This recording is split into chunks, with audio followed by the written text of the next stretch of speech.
Impressive quarterback, impressive coaching, impressive defense, impressive win.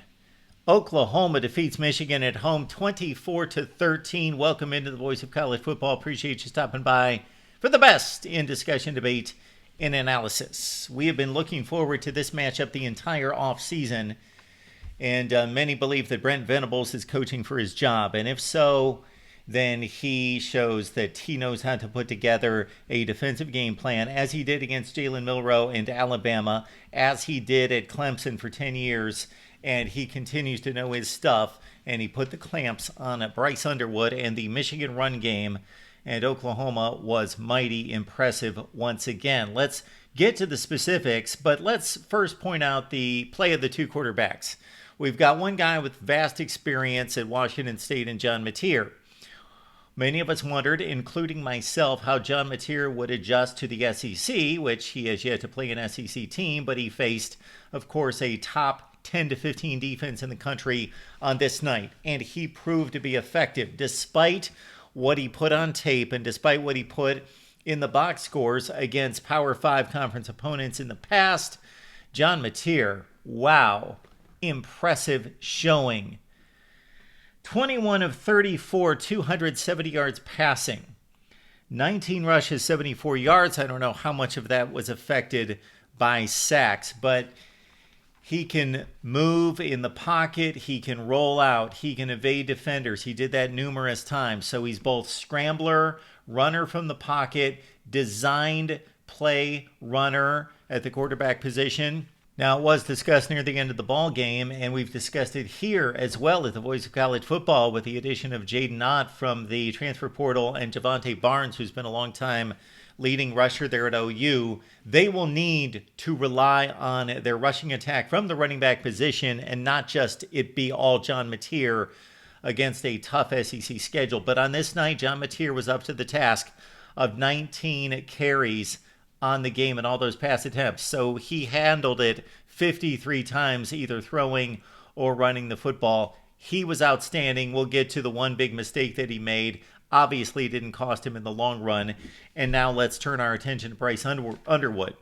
So I think it pretty much proved out what the fear was here, was that we had an old KG veteran coach, maybe the best defensive coordinator in all of college football, who has the role of head coach now, Brent Venables, scheming against Bryce Underwood.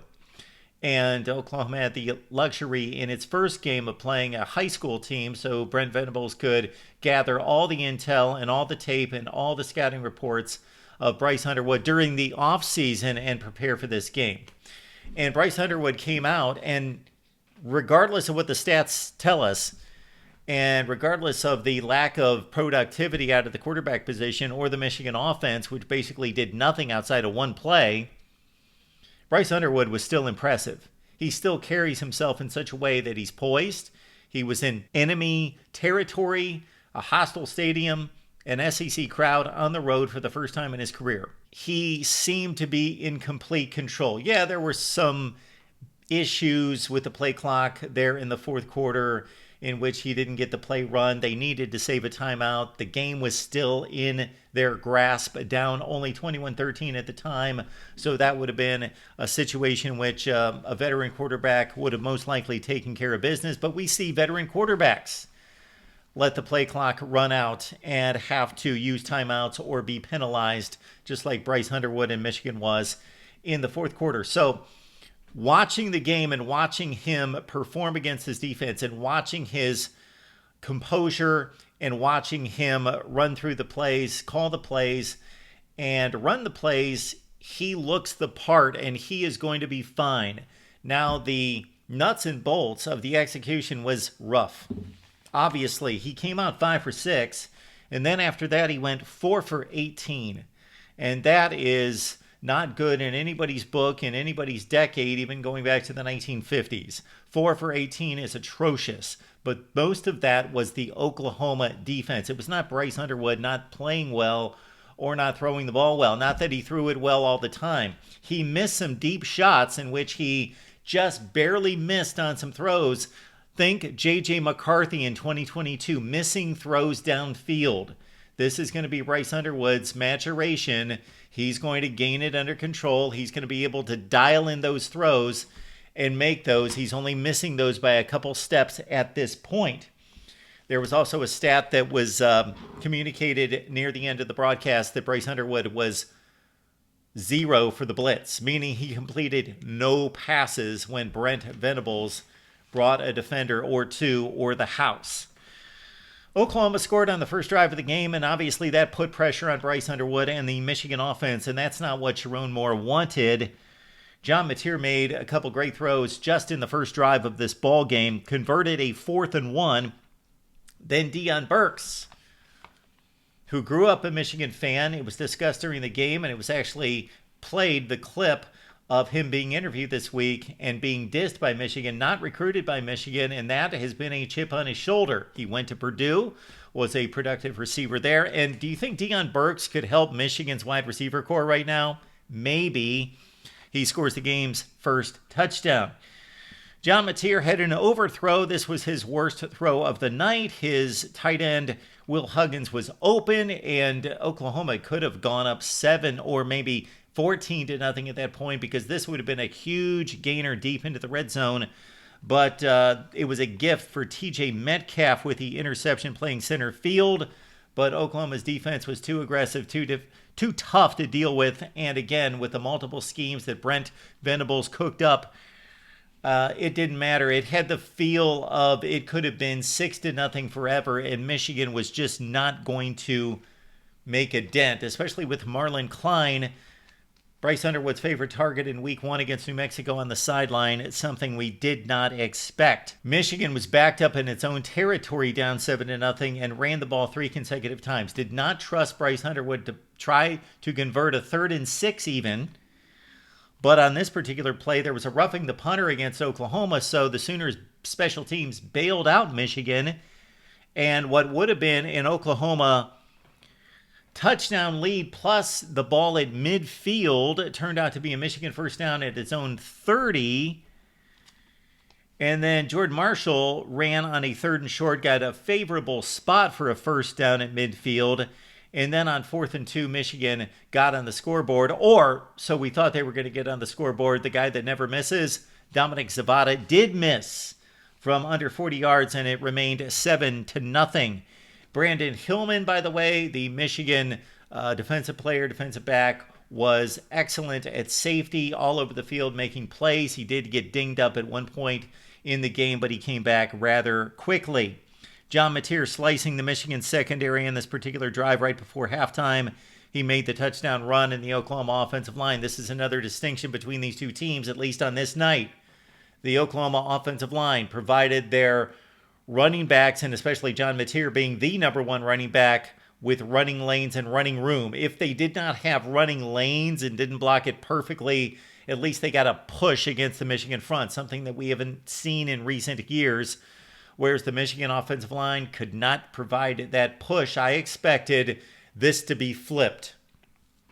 I expected the Michigan ground game, with Justice Haynes in particular, and also Jordan Marshall, to provide Bryce Underwood with a bit of a cushion, some support in the run game that would make him comfortable throwing the ball, where he would get a lot of 2nd and 5s and 3rd and 1s, and those kind of down and distance situations to get comfortable. And John Mateer would be the guy that would be dealing with difficult down and distance. But thanks to John Mateer and the Oklahoma offensive line, they got the favorable down and distance, and the Michigan front did nothing against Oklahoma until the second half. So we had a 14-0 game going into the second stanza, and right out of the gate, Michigan got life because they ran a play right.